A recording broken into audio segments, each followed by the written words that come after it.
Welcome back to the Press Box. Mark Haskell, Zach Miller here. What a Thursday night football game we saw last night. Unbelievable. We're going to start there. We're also going to talk some high school basketball before the program's over. But we're going to start Chargers-Chiefs last night, Thursday night in Arrowhead. What a game. It comes down to a 2-point conversion by San Diego with 4 seconds to go. San Diego beats the highly touted Chiefs 29-28. Both teams now 11-3. Zach, I know you said you only stayed up for half the game because you got a baby at home and you got to sleep a lot. Yeah. But just you watched some of the highlights this morning too. What a game! Let's talk about it. Yeah, that was normally the Sunday night game is normally the best game of the week. Yep. Sorry, Al and Chris, but the Thursday night game was probably the highlight of the week. But easily, I don't think anything's going to top it. Maybe if the Pats and the Steelers have a good game, they won't. The Chargers Chiefs. The Patriots are going to blow the Steelers out. I was watching the highlight. I looked at my phone this morning because I wanted to see who won, because the Chiefs were up by like 10 or 14 at halftime, and I went to bed. And I saw that the Chargers won in a 2-point conversion. I was like, okay, I've got to go see these highlights. And it was just amazing. Just watch Phillip Rivers of all people march down the field after basically almost giving the game away in the first half with his interceptions and turnovers. You know what's funny? You say Phillip Rivers of all people, but I think Phillip Rivers, he gets a bad rap because he's never been to a Super Bowl. But I mean, you think about it. Brady's been to how many? 7? 8, 7, 8, something like that. Like Roethlisberger's been to a couple. I mean, there's only so many teams that can get to the Super Bowl out of the AFC. And Phillip Rivers has just always been one of those guys. He just always seems to get nudged out. They've always got pretty good teams, but this year I feel like they're being overlooked because they're in the same division as the Chiefs, leading the AFC West, and everyone's just like, the best the Chargers can do is get the 5 seed because the 4 division winners get seeds 1 through 4. But now you're looking at a situation where both these teams are 11-3, and like KC, for example, their last 2 games are at Seattle and then home against Oakland. And LA's last 2 games are home for Baltimore and then at Denver. I mean, so you could see Seattle's a tough place to play. Maybe KC lays an egg there. Maybe the Chargers win out. Maybe the Chargers are the number 1 seed in the AFC. I was going to say, if the Chargers win out and the Chiefs slip up at Seattle, like you said, Seattle's not an easy place to play out there with the Legion of Boom and everything like that, and the 12th man that they have out there. It was interesting. I was surprised that San Diego won in KC last night. But of course, as we've talked about multiple times in the previous weeks, Andy Reid himself. Andy Reid does Andy Reid things. Granted, he didn't really have anything to do with the defense. No, he didn't. It's just funny to just say that. Andy Reid did not lose this game for the Chiefs. He's lost his fair share of games for lots of teams that he's coached. But this game was littered with penalties. But I got to tell you, I've watched a handful of Kansas City games this year, and I'm just. Patrick Mahomes I am enamored with Patrick Mahomes. That guy is unbelievable. I mean, he just making throws off his back foot. The way he gets out of the pocket and goes to his left and he's throwing across his body. And they make a big deal about the fact that he also could have been playing college baseball and in the pros. I mean, he was a really highly touted shortstop. His dad was a professional in the he was a professional baseball player, which I learned last night on the program as well. But he's got a fastball on him, you know what I mean? The way he throws the ball and just slings it around, it's unbelievable. You look at him, and he's like the prototype of an NFL quarterback going forward. Yeah. I think once Brady retires, I think he's the guy. He's going to be the next star. It's not going to be Goff or Wentz or any of these or Watson. I think it's going to be Mahomes. Yeah, I think Mahomes is one of the 3 frontrunners for the MVP. Yeah, I think he's going to win it. Rivers and Drew Brees, and the way the league is trending is towards the quarterbacks of Mahomes. You can throw the ball a mile, but you can also scramble and make plays with your feet, as opposed to Brady, who's a statue in the pocket. If you collapse the pocket, Brady's done. He's not going to roll out to his left or right and scramble for 10 yards. I mean, he might just slide or just fall. He just falls down. Yeah, the other thing is that the Chargers, they won this game and they weren't even at full health. I mean, they didn't have Melvin Gordon at running back. I mean, the Chiefs, they didn't have Spencer Ware. They obviously don't have Kareem Hunt, and they won't anymore. But they've got 3rd string running backs out there making a big difference. I mean, Damian Williams for the Chiefs, he scored 2 touchdowns and racked up 130 yards on the ground and catching passes from Mahomes. Yeah, Kareem Hunt who? Kareem Hunt who? Yeah. Exactly. It's one of those things. Maybe he's just a system running back. Yeah. but yeah, I mean, the balls on the Chargers to go for that 2-point conversion with 4 seconds to go. They hadn't led the whole game, and that guy Mike Williams who caught the 2-point conversion could not have been more open. No. You know what I mean? Blown coverage easily. Yeah. No. And I think that really just kind of sets the table nicely for how the AFC playoff picture is looking. I mean, obviously, we're taping this on a Friday morning, so there are a lot of teams that still haven't played their Week 15 games. But right now, we've got KC. They've got the tiebreaker over the Chargers based on the best win percentage in division games. Pats are 2 right now.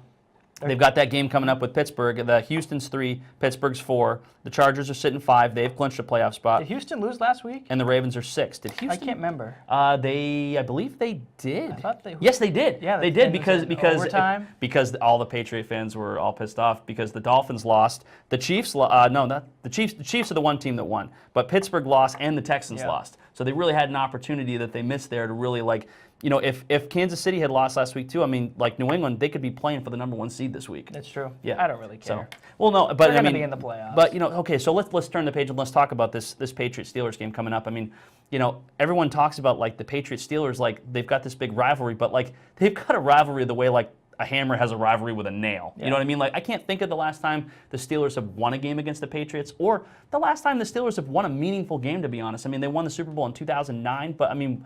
They're always a competitive team, but like they always just crap the bed in big games, especially like in these late season games against the Patriots where there's usually something on the line, and the Patriots just blow them out of the water. Yeah, to go back to last week when they lost to Oakland. Yeah, they had Oakland has won 2 games down because they beat the Steelers. I mean, yeah, last week, and going back to last season when the Steelers lost to Jacksonville in the playoffs at home. Yep. And no one thought Jacksonville was going to go into Pittsburgh and win in the playoffs. No, we did not.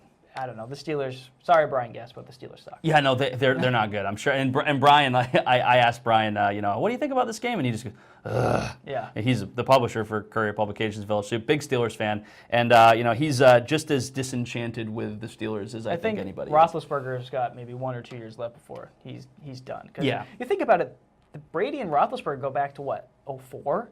All the way back to then, and for battling, the AFC Championship games and in the playoffs and the regular season.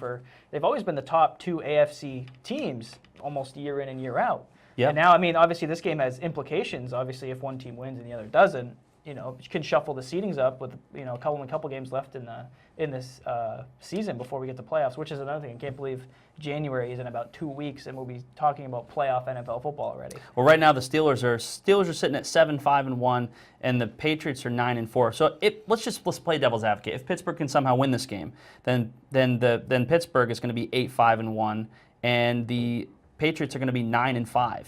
I mean, like you're looking at these last 2 weeks of the regular season could be really big. I don't see, even if somehow Pittsburgh does do this, New England, they end the season at home against the Bills and at home against the Jets. 2 wins. Not losing those games. Yeah. No way in hell are they losing those games. At least 2 more wins. And I think the Pats will beat Pittsburgh by at least 10 points. Yep. But I think the Patriots, they're going to have a hard road to get that second seed because, I mean, you look at the Texans. The Texans right now, they've got the Jets on Saturday night.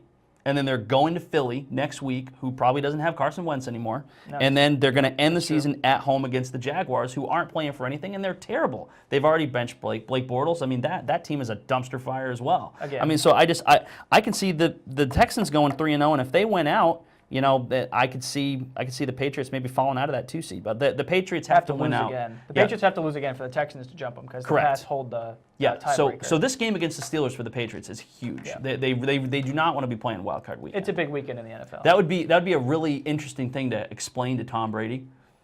You're playing in the wild card weekend. He'd be like, "We're playing in the what? I don't get a bye. What's wild card weekend? Like, we've never played wild card weekend. I still before. wouldn't bet against him though. No, I wouldn't either. No, I still think that the Patriots can very well come out of the AFC easily. It's going to be interesting to see how these last few weeks. But I like this. I mean, like you've got a real race. I mean, Baltimore's sitting 6, Indy's sitting 7, Miami's sitting 8, Tennessee 9, and the Broncos 10. They're all a lot of them are 7 and 6. So I mean, there's a lot of shuffling going on. You remember last year, Buffalo got into the playoffs, and it was one of those scenarios where like 15 things had to happen, and miraculously they all happened, and Buffalo got in as the 6th seed. And everyone's going, the Bills made the playoffs? What? They almost won. And they almost won that horrible game in Jacksonville. That was that 10-3 game, yeah. So NFC, obviously everything is still status quo. We've got the Saints 1, the Rams 2, the Bears 3, Dallas 4, and Seattle and Minnesota, who just played each other in that Monday night game. Seattle won that game 21-7. They're still in the 5 and 6 holes. I haven't really seen anything changing much on the NFC side. I don't either. Miraculous upsets in the past. Unless future Hall of Famer Nick Foles can lead the Eagles on a little run here. But even if by some miracle that happened, they're not gonna beat one of these high-powered teams. I don't think anybody's gonna beat the Saints. To be honest with you. You know what? Even in the playoffs, if anybody could do it, I would hop onto the Dallas train. I disagree. I'm hopping on the Bears bandwagon. Really? I mean, that Khalil Mack trade really just changed the It complexion all of the depends NFC. on how Trubisky comes back from the injury. If he's the Trubisky of before, leading the team, getting all these wins, or Right. if he's the Trubisky of last year, where he's just pounding sand. Right. Yeah. It's But all the depends. way the Rams played when they Yeah. had to go to Chicago in a Sunday night game. Granted, I don't think Chicago would be in a position where they would have home field over the Rams or the Saints.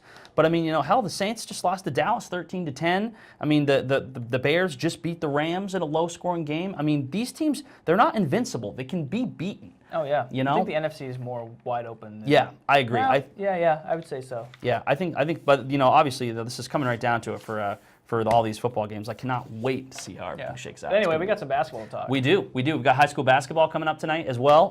Zach and I are both going to be at Madomic Valley tonight. Madomic Valley doubleheader hosting Camden Both Hills. of those are at Madomic Valley? They're Or both Camden? they're both at Madomic okay. right there. Says it right there. See, I wouldn't I lie to see you. that. Yeah. Good thing I told you. You would have gone to the wrong place. Would've, yeah. Yeah, so the boys are going to play at 5:30, and the girls get the nightcap. They're going to start at 7. What do you think about these matchups coming up? I mean, the boys' games are always fun because you get Jeff Hart and Nick DePatsy, and that's always fun to watch those two, kind of go at each other and things like that. But Camden, their team, they were in A last year, just like Madomic. Madomic, they obviously made that run to the regional final, but Camden, they've been out of the playoffs for a handful of years.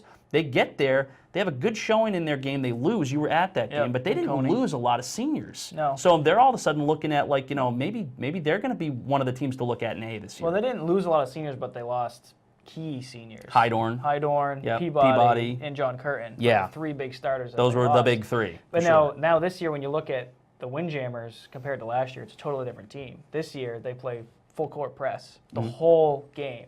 2 minutes for 5, and then Hart subs 5 in. It just keeps rotating, keep everybody fresh. And So it's just like a hockey coach, Have you basically. watched Camden play yet this year? I saw them in a preseason game against Belfast, but I Okay. mean, a lot of times in preseason games, you can't really get a feel for things. They're just kind of working on It's stuff. going to be a fun game to watch. And on the other side, Madomic Valley has a lot of talent coming back. Last year, they lost 2 seniors, Brent Stewart and Josh Goldrup. Right. So everybody else, when they're coming from the regional final game, is back. And then you add in a couple good freshmen for Madomic Valley. They're a pretty good team, sitting on 2-0 early in the year. So is Oceanside 2-0. Yeah, and Camden Hills is 1-1. I think there's a very good chance that Camden could sneak into Madomic and get a win here tonight. But obviously, it's a little early in the season to really know what we're looking at. I mean, I saw Madomic play Mount View the other night, and Mount View. I mean, they're a team. The Mount View boys. I mean, they're going to have a tough year. I mean, they're so young, So are the girls. and they're as green as their jerseys are. When it comes to youth They and lost depth and a experience. lot of experience and depth over the past. Yep. few So it's seasons. hard to get a good read on how good Madomic is really going to be, and obviously their previous game was at Gardner. Didn't see that one. So I think we're going to learn a lot in this boys game. Let's turn the page to the girls. We've seen. I haven't seen the Madomic girls. I've seen both play. Okay. Well, give me your thoughts on this So girls matchup. for the girls matchup, I think will be a lot closer than the boys matchup personally. Okay. For the boys matchup, real quick, if Madomic can break through the press, if DePatsy can figure that out, which I think he can because it's 2 great coaches going at it, which is also always fun to watch. Then Madomic can win at home because they have the home court advantage too. On the girls' side, I think it's going to be an interesting game because up at Mount View, when I went to Mount View on Tuesday to watch Mount View girls and Madomic girls, it was a very defensive game for both teams, actually. They had 50 combined turnovers and 31 combined steals. Wow. And Sloppy game. Madomic, basically from Mount View, they're good players, Shayla Davis and Hannah Coolin, they're 2 scorers that can score, and they basically shut them down. They triple teamed Shayla Davis every time she came up the court, and then double teamed and trapped Hannah Coolin on the sidelines, and basically just forced turnover after turnover, which led to fast breaks. Right. And Madomic runs an offense with a lot of cutters, backdoor cutters to the hoop for easy layups, things like that for what McNally does. And Camden Hills is. I've seen him play once in the preseason against. I saw him play against Belfast in the preseason. I saw him play against Ellsworth. They really enjoy having Cassie and Kaylin Cruel back on their team. Cassie Cruel, the only senior on this Camden girls Yeah, they're team. a very, very young team. Yep. And now they're 0-2 on the season so far. But I mean, just having those 2 girls, especially Cassie, on the floor is a big help. Because if they didn't have Cassie, because she scored 24 points against Belfast in the preseason, I think it'd be a totally different animal. Yep. It'll be interesting. I can't really predict a winner for the girls, to be honest with you. Yeah. Well, I mean, so are you predicting a winner for the boys? What do you think? A Madomic boys will win, and I'll make a prediction for the girls. I think the Madomic girls will pull it out just because they're at home. Camden, you hear that? Zach Miller doesn't believe in you. No, I'm kidding. Way to go, Mark. Sorry. Come on, try to have I'm some gonna go fun home here. and have some pitchforks at my house. Well, either way, these games are going to be good ones tonight. We're both going to be there for both games. It's going to be a lot of fun. So make sure to check the website tomorrow, Saturday morning, for photos, video, and game stories from both of these games. And we'll be back next week. We'll talk some more NFL. We'll see how the Pats Steelers shake out, and we'll maybe we'll delve into some hockey, and we'll have some other things happening as well. So until then, I'm Mark. This is Zach. This has been the Press Box.